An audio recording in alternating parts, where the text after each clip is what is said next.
Good morning dear students. आप सभी का इस एजुकेशनल यूट्यूब चैनल पर हार्दिक स्वागत है।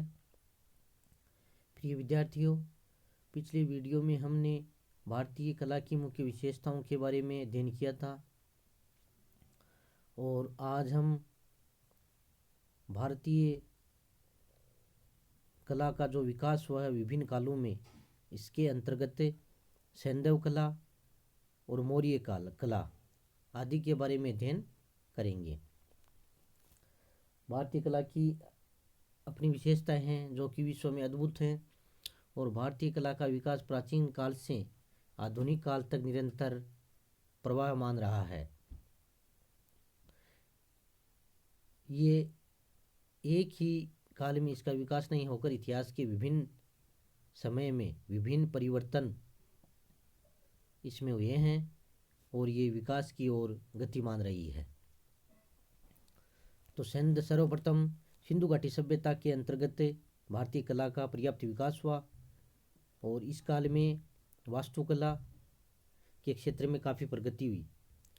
मोहनजोदड़ो और हड़प्पा में जो खुदाई है उनके अवशेषों से सैंधव कला की जानकारी पर्याप्त मात्रा में मिलती है। वास्तुकला के क्षेत्र में बड़े बड़े भवन बनाए गए, नगरों का नियोजन विशेष रूप से किया गया और विशाल भवन और उनमें पक्की ईंटों का प्रयोग भी किया गया। ये सब उस समय की वास्तुकला के अच्छे उदाहरण हैं। उस समय नगरों की नगरों का निर्माण एक निश्चित योजना के अनुसार किया जाता था। सड़कें पर्याप्त चौड़ी होती थी। सड़कों व गलियों की दोनों ओर मकानों का निर्माण किया गया था। मकानों की दीवारों की ऊंचाई लगभग 25 फीट थी और मोहनजोदड़ो के मकान ऊंचे और विशाल थे। शहर के गंदे पानी को नालियों द्वारा नगर से बाहर ले जाने का भी अच्छा प्रबंध था। मकानों के स्नानागारों, रसोइयों का पानी नालियों द्वारा बाहर आता था और शहर की बड़ी नालियों में मिलता था। नालियों का निर्माण पक्की ईंटों से किया जाता था और उन्हें परस्पर जोड़ने के लिए मिट्टी मिले चूने का प्रयोग किया जाता था। नालियों को ढकने के लिए ईंटें प्रयुक्त होती थी और अधिक चौड़ी नालियों को ढकने के लिए पत्थर की शिलाओं का प्रयोग किया जाता था। मोहनजोदड़ो और हड़प्पा की खुदाई द्वारा भवन स्थापत्य की भी वहाँ पर अच्छी जानकारी मिलती है। मकानों के निर्माण के लिए पक्की ईंटों का प्रयोग किया जाता था। ईंटें अनेक प्रकार की होती थी। बड़ी ईंटें विशेष कार्यों के लिए प्रयुक्त होती थी। दीवार में ईंटों को जोड़ने के लिए मिट्टी का गारा प्रयुक्त होता था, किंतु अधिक मजबूती के लिए कहीं कहीं पर मिट्टी में चूना भी मिलाया जाता था। तो इस प्रकार उस समय मोहनजोदड़ो की इमारतों में विशाल जलाशय भी मिला है, विशाल स्नानागार, विशाल हड़प्पा में विशाल अन्नागार, सभा भवन आदि अनेक इमारतें मिली हैं। हालांकि वो भग्नावशेष में हैं, लेकिन इससे उस समय की वास्तुकला की उन्नति का हमें पता चलता है। मूर्तिकला। सिंधु घाटी सभ्यता के अवशेषों में कलात्मक मुद्राएं और धातु, पत्थर व मिट्टी की बनी हुई मूर्तियां भी मिली हैं। पत्थर की बनी मूर्तियों में सबसे अधिक महत्व की वह मूर्ति है जो कमर के नीचे से टूटी हुई है। इस मूर्ति में मनुष्य को एक ऐसा चोगा पहने हुए दिखाया है जो बाएं कंधे के ऊपर और दाईं भुजा के नीचे से है। चोगे के ऊपर 3 हिस्से वाली पुष्पाकृति बनी है। मूर्ति के पुरुष की मूछें मुंडी हुई हैं, लेकिन दाढ़ी विद्यमान है। मूर्ति में आंखें मुंदी हुई व ध्यानमग्न दिखाई गई हैं। मोहनजोदड़ो व हड़प्पा के अवशेषों में प्राप्त स्त्री की मूर्ति भी उल्लेखनीय है और ऐसी मूर्तियां बड़ी संख्या में वहां पाई गई हैं।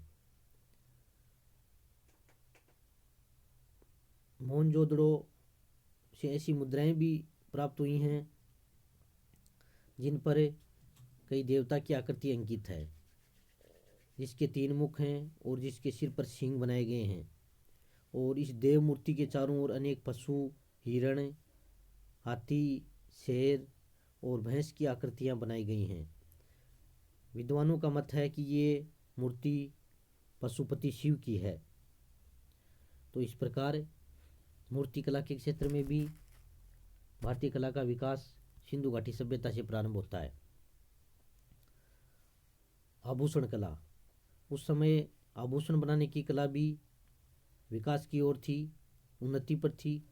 हड़प्पा की खुदाई में एक कलश आभूषणों से भरा हुआ प्राप्त हुआ है। कलश में सोने के बने हुए जो आभूषण हैं वो उनके खंड मिले हैं, उनकी संख्या लगभग 500 के लगभग है। इसमें स्वर्ण निर्मित बाजूबंद और हार से लगाकर छोटे छोटे मनके तक शामिल हैं। मोहनजोदड़ो के अवशेषों में भी आभूषणों से भरे कलश प्राप्त हुए हैं।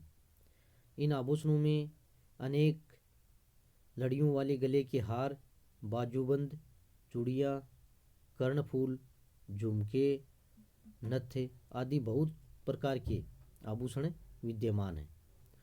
स्वर्ण के अतिरिक्त चांदी और बहुमूल्य पत्थरों, लाल पन्ना मूंगा यानी जो पत्थर होते हैं कीमती होते हैं, उनका भी प्रयोग आभूषणों के लिए किया जाता था। तांबे, हाथीदांत, हड्डी और मिट्टी के बने हुए बहुत से आभूषण इस सभ्यता के अवशेषों में प्राप्त हुए हैं।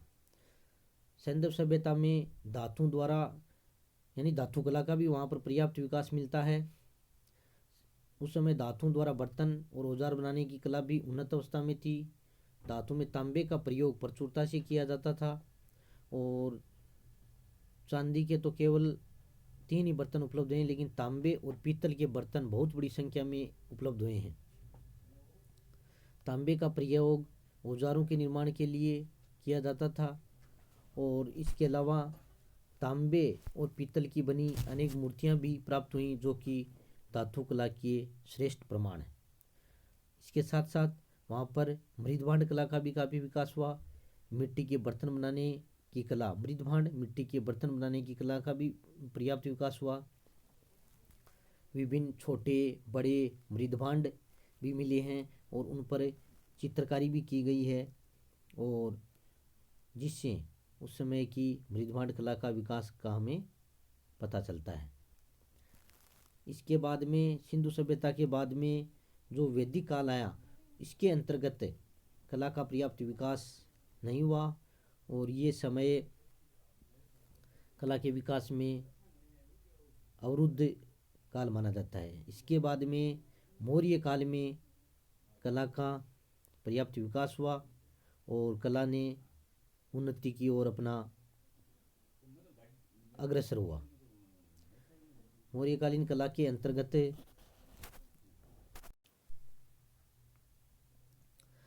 मेगस्थनीज ने अपनी पुस्तक इंडिका में मौर्यकालीन स्थापत्य कला का अद्भुत प्रमाण दिया है और मौर्य काल से लेकर गुप्त काल तक स्थापत्य कला में बौद्ध साहित्य और हिंदू मंदिरों का स्थापत्य अत्यंत महत्वपूर्ण स्थान रखता है। और मौर्य काल में विशेष रूप से बौद्ध धर्म की प्रधानता रही है, इसलिए बौद्ध धर्म के प्रचार प्रसार हेतु कलाओं का उपयोग किया गया। भवन निर्माण कला, मूर्ति कला, चित्रकला आदि का उपयोग बौद्ध धर्म के प्रसार के लिए भी किया गया। मौर्य कला के अंतर्गत सर्वप्रथम हम वास्तुकला के अंतर्गत राजप्रासाद की चर्चा करते हैं। इतिहासकार एरियन ने चंद्रगुप्त के महल की, राजप्रासाद यानी महल, काफ़ी प्रशंसा की है। एरियन ने ऐसा लिखा कि ऐसा राजप्रासाद शान शौकत में इतना अच्छा है कि जो सूसा और एक बतना के जो महल हैं उससे भी बढ़कर है। फाहियान ने भी इसके बारे में लिखा है कि ये प्रासाद मानव कृति नहीं बल्कि देवताओं द्वारा निर्मित है। ये राजप्रासाद पटना के समीप कुम्भरहार गांव से प्राप्त हुआ है और पटना के बुलंदीबाग क्षेत्र से भी मौर्यकालीन लकड़ी का महल भी प्राप्त हुआ है। मौर्यकालीन कला के विकास में एक महत्वपूर्ण बात है कि मौर्य काल में काष्ठ यानी लकड़ी के स्थान पर पत्थर का प्रयोग शुरू हुआ है, तो इम्पोर्टेंट है। यानी पत्थर का प्रयोग ज़्यादा मात्रा में किया जाने लगा था। स्तंभ, मौर्यकालीन कला के उत्कृष्ट उदाहरण अशोक के स्तंभ हैं। अशोक के एकात्मक स्तंभ यानी एक ही पत्थर को तराश कर बनाए गए हैं, मौर्य कला के सर्वश्रेष्ठ नमूने हैं। इन पर चमकदार पॉलिश है और आज तक ये पॉलिश बनी हुई है। अशोक के स्तंभ उत्तर प्रदेश के चुनार के बलुआ पत्थर से बने हैं। स्तंभों का शीर्ष अलग बना हुआ है तथा शीर्ष पर पशुओं की मूर्तियां हैं। इसे अवांगमुखी कमल भी कहा जाता है। स्तंभों के शीर्ष पर चार पशुओं का अंकन है, हाथी, घोड़ा, सिंह और बैल। सारनाथ का स्तंभ है, लोरिया नंदनगढ़, रामपुरवा स्तंभ, वैशाली का स्तंभ, संकीसा स्तंभ, सांची का स्तंभ आदि महत्वपूर्ण है। अशोक के एकात्मक स्तंभों का सर्वश्रेष्ठ नमूना सारनाथ के सिंह स्तंभ का शीर्ष है, जिसमें 4 सिंह पीठ सटाए बैठे हैं तथा एक चक्र धारण किए हुए है। ये चक्र बुद्ध द्वारा धर्मचक्र परिवर्तन का प्रतीक है। आधुनिक भारत का राष्ट्रीय चिन्ह भी सारनाथ के स्तंभ से ही लिया गया है। इस प्रकार मौर्यकालीन कला में जो स्तंभ कला है यानी वास्तुकला के अंतर्गत जो स्तंभों का निर्माण हुआ है वो बहुत ही महत्वपूर्ण विकास का सूचक है और ये भारतीय कला के विकास में महत्वपूर्ण योगदान दिया है।